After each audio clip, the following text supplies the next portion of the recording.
C'est ici, au Douala Grand Mall, qu'ils ont exposé pendant 4 jours le savoir-faire des futurs grands industriels du Cameroun. Du 27 au 31 mai dernier, l'Association des entrepreneurs et ingénieurs d'Afrique a tenu à matérialiser l'un des projets les plus prometteurs de notre pays, les week-ends du Made in Cameroun.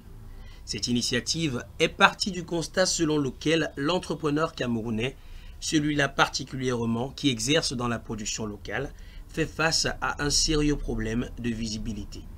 Malgré bien sûr le fait que nos produits soient déjà à la hauteur des attentes du marché national et même international. Premier coup d'essai donc et premier coup de maître, Asseña a réussi son pari. Plus de 30 000 flyers distribués, plus de 12 000 visiteurs dans les stands, la cerise sur le gâteau, 80% des stocks entièrement. Et ici, c'est le raffia. Tout consiste d'abord à acquérir la matière première auprès de certains artisans locaux avec lesquels nous travaillons préalablement. Donc, la matière première, elle est achetée, elle est conditionnée, elle est séchée, elle est acheminée donc jusqu'ici. Voilà. Et elle est acheminée dans nos locaux situés au marché Congo.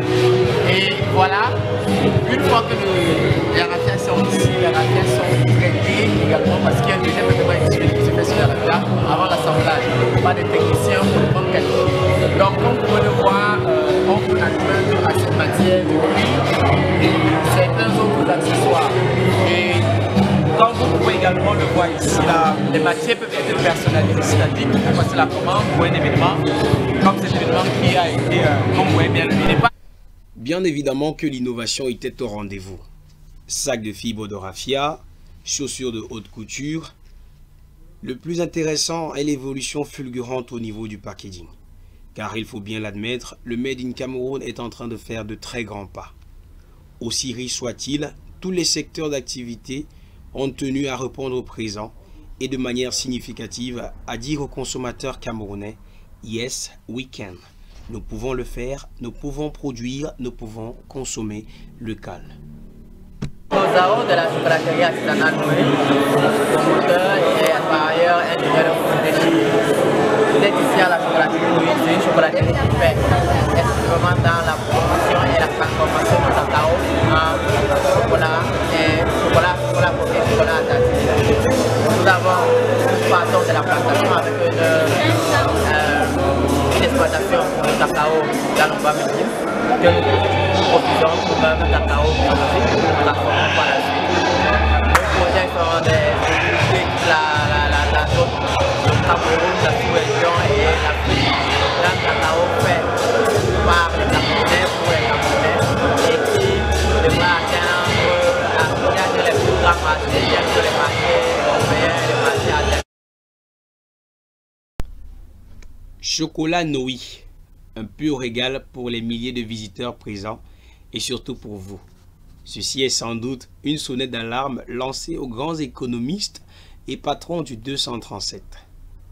Notre évolution ne viendra pas de l'extérieur. Il serait temps que les grands investisseurs du pays de son Excellence Albert Roger Mila se penchent sur le cas du Made in Cameroun, comme l'a fait le Douala Grand Mall, pour apporter un brin de puissance à l'initiative qui garantira la réussite d'un Cameroun émergent à l'horizon 2035. Nous présentons les produits de la Makina. Il s'agit de nickel rouge de plantain. Pourquoi nous avons choisi ce nom? Parce que les ingrédients qui vont dans la composition de nickel boostent le système immunitaire. Donc ils renforcent tous les organismes du corps. Et nous avons ensuite le vin arnaqué à le blanc de plantain qui est très riche en beaucoup de plantes qui vont dans le sens de la préservation de l'estomac, protège l'estomac de toutes les attaques, qu'on passe toute une journée sans manger. Une fois qu'on a consommé Atna, les grammes d'estomac s'estompent, les problèmes gastriques en général.